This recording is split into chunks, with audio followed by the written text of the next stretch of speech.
Good afternoon and welcome to the 2017 UCLA Fielding School of Public Health Commencement Ceremony.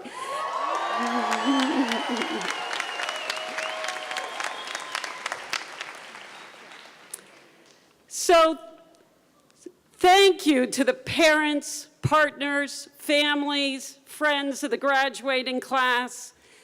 They couldn't have made it here without you. They couldn't have made it in the door. They couldn't have made it through all these months and years of hard work. So before we get started, can all the family and friends please stand so we can thank you and give you all a round of applause?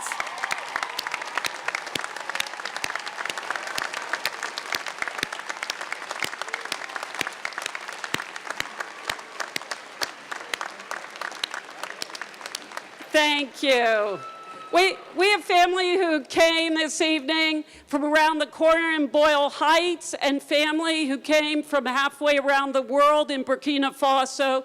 And we so welcome all of you. We're thrilled to be celebrating with all of you.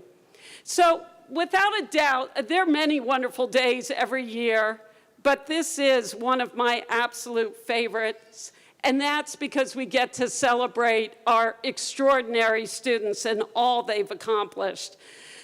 So to you, class of 2017, you are just amazing, and the biggest round of applause goes for everything you have accomplished.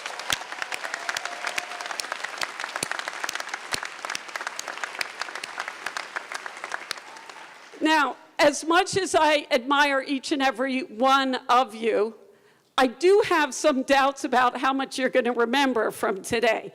So it's often told you should only make 3 points in a talk, and you all are smart enough you might remember all 3. But the problem is, from my own graduation, I don't remember 3 sentences. So I'm going to try just 3 words. So my 3 words for you all are pursue your moonshot. So that's what I hope for you. This year, this last year of your education before graduating, toward the end of President Obama's administration, named in the honor of the son of the Vice President Joe Biden, launched his moonshot, $1.8 billion 7-year initiative to cancer. Profound, yes, it's a huge thing. Profound health goals. Well, we, I think, all share the deep commitment to transforming health. But for each of us, that moonshot looks a little different. And what each of you are going to care most about doing may be different. And if you're sitting there saying, okay, I haven't figured it out yet, don't worry.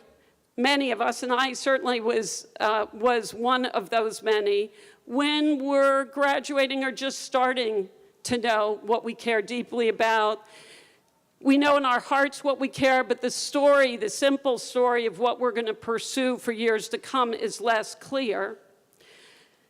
It took me a while. My own moonshot is one I know I share with many of you, which is that we eliminate health disparities in the United States and globally.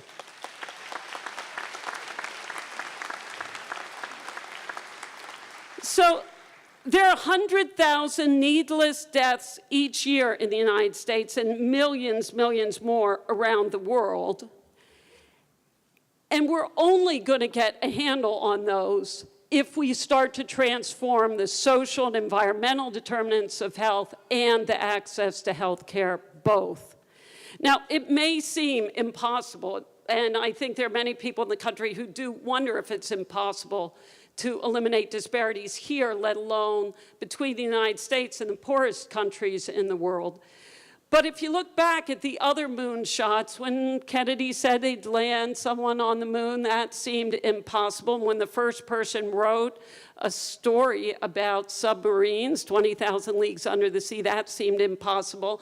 And when I was growing up and Disney put those videos of people talking on screens and video, we thought that was science fiction, but it hasn't been. So there's no reason that these bigger goals of eliminating health disparities should be. My hope for each of you is that you grab that moonshot.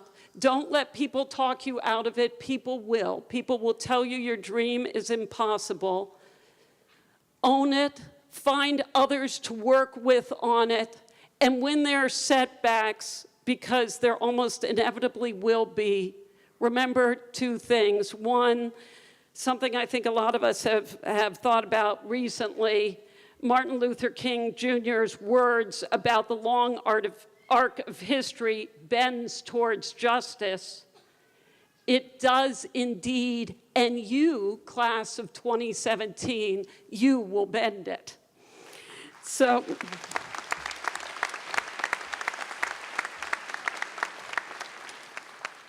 and also remember, we're here this year, next year, always at the Fielding School to walk this journey with you, come back to help you, to figure out together how to get over the hurdles to really achieve it.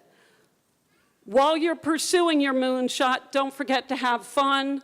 Those who ran with me this year, come back, run the marathon with us again next year.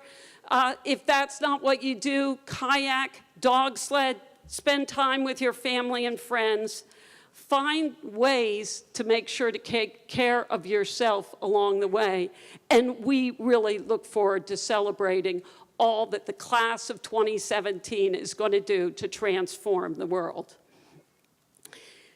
When I think of people who have taken on extraordinary, truly extraordinary challenges, done it with a combination of optimism and hard work, smarts, collaborative skills, building across many, many diverse groups, populations, and countries. There's nobody who comes to mind more than our speaker today, Helene Gayle.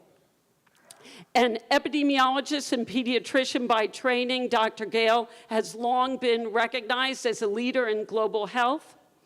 During her 9 years as president and CEO of CARE, Dr. Gayle oversaw efforts of nearly 10,000 employees in more than 90 countries, including the US, who work to alleviate poverty, respond to global conflicts and natural disasters, empower women, girls, men, boys, provide opportunities for economic development, and advocate for change. She spent nearly a 2-decade career at the CDC. She was the first director of the National Center for HIV/AIDS, Viral Hepatitis, Sexually Transmitted Diseases, and Tuberculosis Prevention. She later was director of HIV, TB, and Reproductive Health Program at the Gates Foundation. And the then CEO, Patty Stonecipher, said, in many ways, the founding leader of our HIV/AIDS strategy, of our women and reproductive health strategies, and our actual approach to leadership was Dr. Gayle.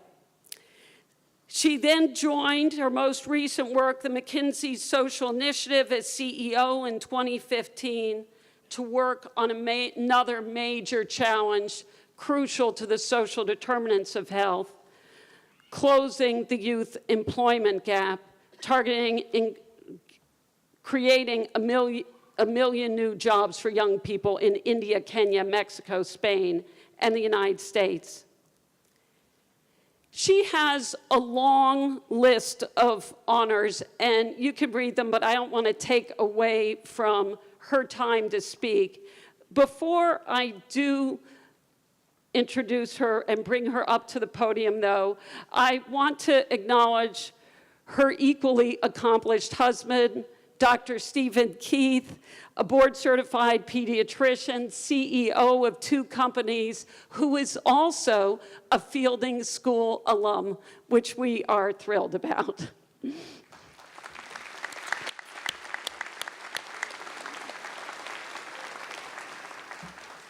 So, as you think about how you're going to change the world starting tomorrow, have a chance to listen to one of the best.